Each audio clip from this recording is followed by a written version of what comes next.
Приветствую всех на канале Магия Песка. Мои дорогие зрители, меня зовут Ольга, и сегодня для вас я проведу отсыпочку на такую тему. Вы зависимы друг от друга.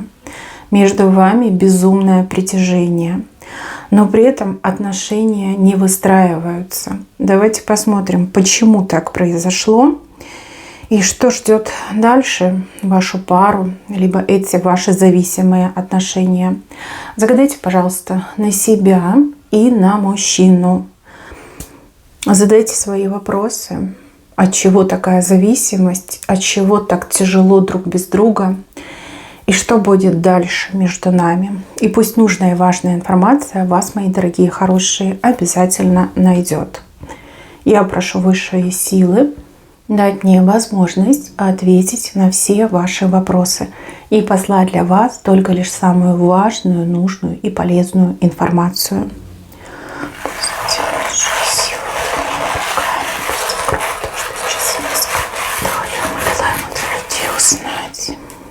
Ох, дороги все закрыты. Ничего себе. У вас друг к другу дороги закрыты какими-то огромными камнями. Вот как, знаете, завалило камнями, как лавина сошла, да, вот все заблокировано друг к другу. При этом я вижу, что вас действительно безумно тянет. Это какой-то магнит, причем не просто магнит, а магнит какой-то безумной силы притяжения.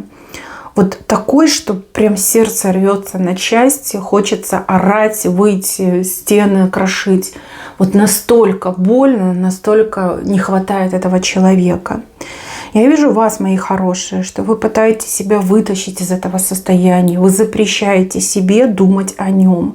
Просто запрещаете. Вы как-то себя стараетесь вытаскивать, буквально вот вытаскиваете из этого болота воспоминаний, из этого состояния болезненности, да, вот не хватает, мне его не хватает, я не могу дышать, вот не могу, вот задыхаюсь я без него, и жизнь мне не мила, ни о чем думать не могу, ни на чем концентрироваться не могу, вот он мне нужен, вот сердце просто кричит, из грудной клетки вырывается, хотя голова понимает, что этот мужчина, он тоже должен что-то делать, да, либо вы понимаете, что вот нельзя вам быть вместе, да, может быть, у вас любовный треугольник, может быть, вы понимаете, что мужчина, ой, ну как сказать, не совсем вам подходит, да, он не может вам дать то, чего вы хотите, там, счастье, семью, детей, благополучие, стабильность, да, вы это понимаете, но так без него плохо. Вот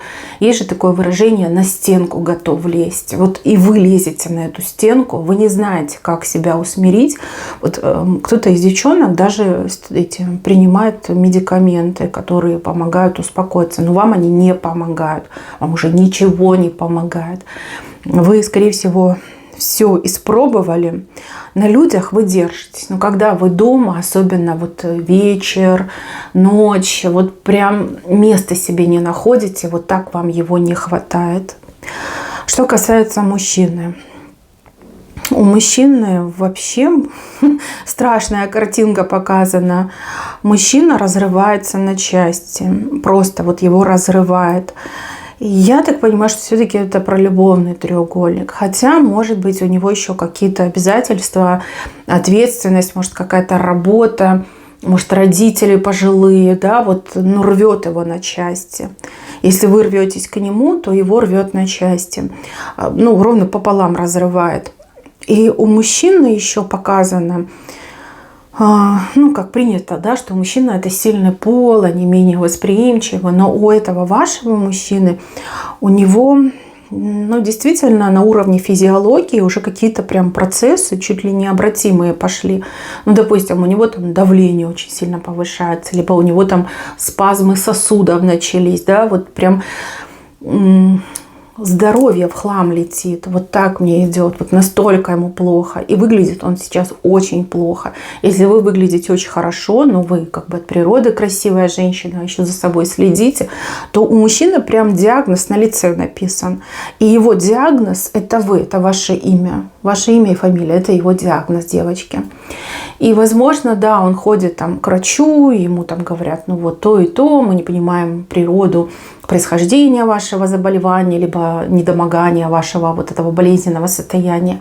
А он-то сам все прекрасно, он понимает, что это благодаря вам. И еще почему-то мне идет, что именно вы как-то вот запретили ему к вам приходить. Может быть, вы приняли решение, чтобы расстаться. Может быть, вы как-то так ему сказали, что он стал думать, что вы не хотите его видеть, что вы его разлюбили. То есть вы, любя этого мужчину, могли ему что-то такое сказать, что он воспринял как все. Я тебя не люблю, там, ты мне не нужен, ну и типа иди, куда глаза глядят. Он старается понять, почему так произошло, ну почему так жестоко вы были с ним, да, почему вы так отказали. И также я вижу, что у вас такие были моменты, которые вот, ну, голову сносили. Такие моменты, вот как будто бы вы враз с ним поднимались. То есть моменты, я так понимаю, близости, моменты, когда вы были вдвоем, когда вы там, не знаю, за руку держались, либо у вас был интим. Вот действительно, как в раю бывали. Вот такое состояние. И вы, и он. И вот эти воспоминания, грубо говоря, мужчину еще как-то на ногах держат. Если бы этих воспоминаний не было, девочки, ну, как бы он такой, ну, зачем мне жить? Все, я все потерял, да? Единственную любовь и страсть всей своей жизни я потерял. Она меня не любит. Почему-то он уверен, что вы его не любите. Может быть, вы в горячах ему это сказали. Может быть, еще что-то произошло. Ну, понятно, что если любовный треугольник, вы понимаете, что он там от жены не уходит, и вы такая, вот, все, ты мне не нужен, я тебя не люблю, там, вали отсюда, да? И он так это болезненно воспринял, да, у него как будто бы вот ледяной кол в сердце попал, понимаете? Вот так мне идет. Почему-то он вам поверил. Поверил, что вы его разлюбили, либо он верит в то, что вы его больше не любите. И еще скажу такую вещь, вот чем дольше мужчина без вас живет, а чем дольше вы на расстоянии друг от друга, то мне мужчина вот чем-то укрывается морой, укрывается тоской дикой, укрывается каким-то таким безверием, что все, жизнь закончилась, что мне не за что дальше бороться, жить, зачем мне жить? Я не могу без нее жить, а она меня не любит, и я не могу ее вернуть. Все, как бы это все было иллюзия, это все было не по-настоящему, да, она же мне сама сказала, что она меня не любит. Но вот какие-то такие страдания, вот, ну, посмотрите, я посторонний человек, это я с таким надрывом говорю, вот мне даже трудно говорить об этом, у меня дыхание перехватывает, знаете, как будто бы ком в горле стоит. Еще чуть-чуть, и вот я буду рыдать так же, как вы, либо так же, как он. Это максимально какие-то болезненные, мучительные отношения, ну, либо состояние, и у вас, и у мужчины максимально болезненное и такое страшное. И еще, мои хорошие, в дополнение ко всем вашим страданиям, я вижу у вас куриную лапу. Куриная лапа – это знак магии. То есть, скорее всего, магической морой, мороком вас друг против друга настроили. То есть, ну, нет ничего невозможного в этом мире. Согласитесь, да? Пока человек живет, он может исправить все, он может изменить все. Что-то можно принять, чем-то можно смириться, за что-то нужно бороться. Да, все можно изменить. Но на вас навели этот морок, который отравил ваши сердца, отравил вашу кровь, отравил ваш мозг. И теперь и вы уверены, что этот мужчина не даст вам того, чего вы хотите, и ни при каких условиях вы не будете вместе счастливы.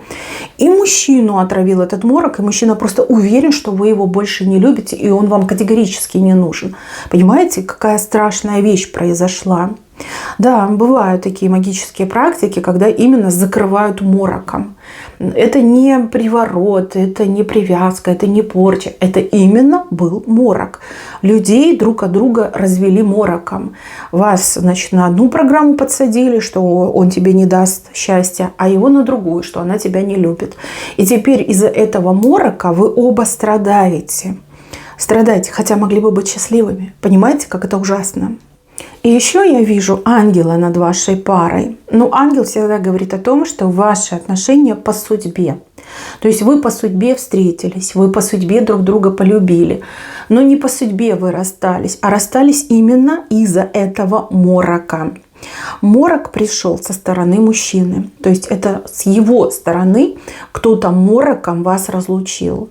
То есть это могла быть заботливая мама, да, которой вы не понравились. Это могла быть ваша соперница, которая такая, ну что я должна разводиться, да чего я должна мужчину терять. Это могла быть просто соперница, которая тоже на него виды имела.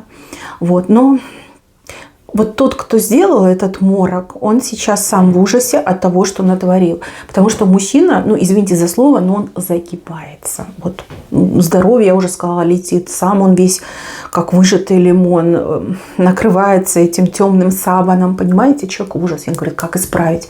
Если бы же я знала, что так будет, я бы никогда на это не пошла. Человек, кого я хотела себе, он погибает. Да? Либо представьте, мама, которая решила таким образом сынишку при себе оставить, да, она смотрит на своего любимого сына и видит, что сын, ну, просто тает на глазах. И теперь в ужасе этот человек. И я вам так скажу, тот, кто морок наложил, тот человек его и снимет. Вот так оно и будет. Вам ничего делать не надо. Ну, потому что вы и не сделаете. Да? Вот есть тот, кто это сделал, и он, либо она, скорее всего, она, это все будет убирать. Конечно, на это уйдет время. Конечно, не без последствий это все пройдет. Но, с другой стороны, все-таки вы друг другу по судьбе. И вот он, ангел, который хранит вашу любовь. То есть ваша любовь, она никуда не делась. Она в руках ангела. И ангел ее хранит. То есть отношения все-таки по судьбе. И вот хотите верьте, хотите нет. Но мне идет, что высшие силы хотят, чтобы вы были вместе. И высшие силы приготовили вам общий путь. Вот он, общий путь. Ой, конечно, настрадались, еще придется пострадать. Я не буду вас обманывать, я не буду лукавить. Еще придется пострадать и вам, и мужчине.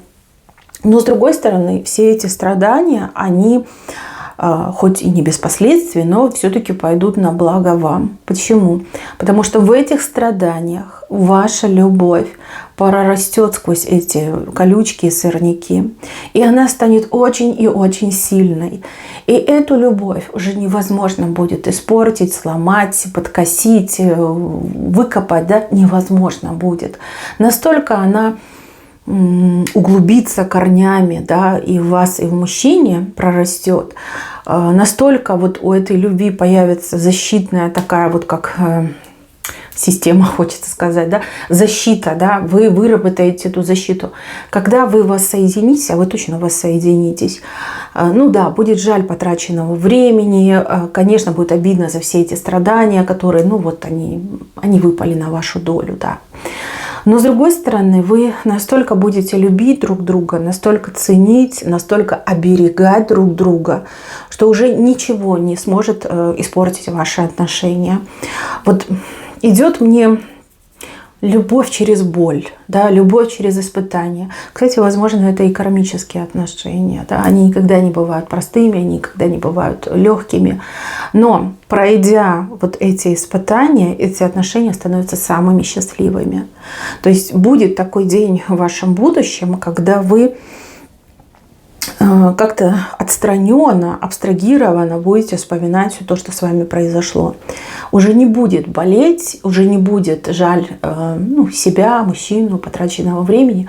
Но с другой стороны, почему-то мне идет, что вы будете благодарны этим испытаниям. Вот благодарны, что вы, может быть, только лишь пройдя эти испытания, наконец-таки, действительно стали понимать, что вы только его любили, и только он вам был нужен. Ну и он, конечно, тоже изменится, и тоже у него к вам совершенно другие уже будут и эмоции, и чувства. И мне еще идет, что мужчина, пройдя сквозь эту боль, он, вот есть же слово поумнее, да, проработает себя, какие-то негативные черты в себе исчерпает, избавится от них. И к вам какое-то особое доверие у него родится. То есть, знаете, он верит каждому вашему слову. Даже если вы его там прям нагло обманываете, глядя в глаза, он все равно вам будет верить. Как-то так мне идет. Ой, тяжело, жалко вас, конечно, но с другой стороны, я вижу то благо, которое родится из этих испытаний. Да, нам не понять, как устроен мир, как устроена Вселенная, как высшие силы видят это все. Но с другой стороны, высшие силы нам не враги, да, и Вселенная нам не враг. Значит, зачем-то это надо. Зачем-то это надо. И еще, девочки, вот у кого-то отыграется, что, видите, знак бесконечности, что вы не первый раз проходите такие испытания в жизни. Можно и в прошлых воплощениях у вас с мужчиной было нечто похожее, да, вот были испытания, были проблемы, но вы тогда не справлялись, да, либо не получалось справиться, и вы расставались, вы друг друга теряли. И потом в новом воплощении вы опять ту же самую историю проигрывали, либо те же самые сценарии. Понимаете? А вот этот сценарий, он финальный. То есть этот вы должны таки пройти, потому что вот она общая дорога. Ангелы знают, ангелы хранят. И еще я вижу какие-то знаки, которые лично вам, мои девочки, будут посланы. Знаки. Информация, знаки, подсказки. Что-то будет вам послано. После этих знаков вы четко убедитесь, что да, мне никто другой не нужен. Именно он мой мужчина, именно его люблю, и именно с ним я хочу быть. Не знаю, у вас что, мысли путаются? Скажите мне, пожалуйста, напишите в комментариях. Есть такое, что мысли путаются, вы что-то забывать начинаете? Либо неожиданно что-то вспоминаете, и как потом обдает. Паника иногда с вами может случаться. Это все морок. Это все морок, который на вас лежит. Но снять его вы сами не можете. Его снимет именно тот, кто наложил. Но этот человек уже мне идет, что охает, ахает, понимает, что натворил, видит все эти последствия. Снимет с вас морок не потому, что вы. Не потому, что совесть заиграет, а потому, что мужчину жалко. Да? Вот человек не захочет на себя такой грех брать, что вот мужчину довести до этого черного савана. А мужчина, вот он, видите, черный саван, он уже им укрываться начинает. А если он полностью в него укутается, ну это будет конец. Это уже необратимое состояние. И тот, кто морок накликал, эту куриную лапку, человек понимает, что я сделал. Господи, что я сделал, да как так? Да не нужен мне этот мужчина, да пусть он будет счастлив с кем-то другим, но только вот не брать на себя этот большой грех. Вот. Правду до конца, вот как она есть, вы никогда не узнаете. Вот помыслы, мотивы, действия, даже, возможно, не узнаете кто. Возможно, узнаете. Но вот все досконально вы не сможете узнать. Но с другой стороны, наверное, и не надо. Да? Наверное, это и не надо. Вот есть такое выражение: не было бы счастья, да несчастье помогло. Вот как раз сейчас вы проживаете это несчастье, а потом будет счастье. Вот поверьте, будет счастье. И еще, мои хорошие, вот эта связь, вот это безумное притяжение, это сама судьба зовет и вас, и его прикликает. И говорит, вы должны быть вместе, ребят, ну вы друг для друга созданы, вы близнецовые пламена, да, вы должны быть вместе. И вы это чувствуете, и ваша душа откликается, и от этого боль идет. Ну и у него то же самое, да, душа откликается, и боль идет. Сложная ситуация, но троечки у вас идут. В течение 3 недель, либо 3 месяцев морок уйдет. Сначала морок уйдет с вас, потом уйдет с мужчины. То есть вы первая прозреете. Но потому что на вас не так сильно лежит, как на нем. Вот. Как только морок уйдет с вас, вы начнете искать встречи с мужчиной. Если он у вас заблокирован, вы его разблокируете. Если вы как далеко друг от друга живете, то вас прям будет тянуть туда, где он находится. Понимаете? А когда морок сойдет с него, вот уйдет вот эта программа убеждения, что вы его не любите. Вот он будет делать все, чтобы быть с вами рядом, а вы уже будете и не против. Понимаете? Вас разлучили, все, что тут говорить, вас разлучили. И то, что кажется вот такой болезненной связью, притяжением, это на самом деле судьба быть вместе. Но представьте, да, это как пальцы, да, пальцы на руке. Вот они одинаково на одной руке сидят, они должны быть вместе. А вас раз и сорвали с этой руки и разбросали в разные места. Конечно, вам болит. И ему болит. Но вы будете вместе. И смотрите, не потеряйте друг друга. Обиды обидами. Ну, все в жизни бывает, да. Но вы не должны друг друга потерять. Иначе в будущем, в следующих жизнях опять сценарии будут повторяться. Но мне вообще идет, что это финальный момент. Высшие силы вам общий путь все-таки приготовили. Приготовили именно в этом воплощении. Мои хорошие, понимаю, что болит, понимаю, что вот никак нельзя себя в руки взять. Ну, может, и не не надо, да, может и не надо. 3 недели, либо 3 месяца, это не такой большой срок, морок сойдет, и вам легче сразу станет. И вы поймете, какой он хороший, и как вам было хорошо, как вы вместе в раю были, да. Вы это поймете. Потом и мужчина поймет, и все у вас образуется. Берегите себя. Всем спасибо за внимание. Всем пока-пока.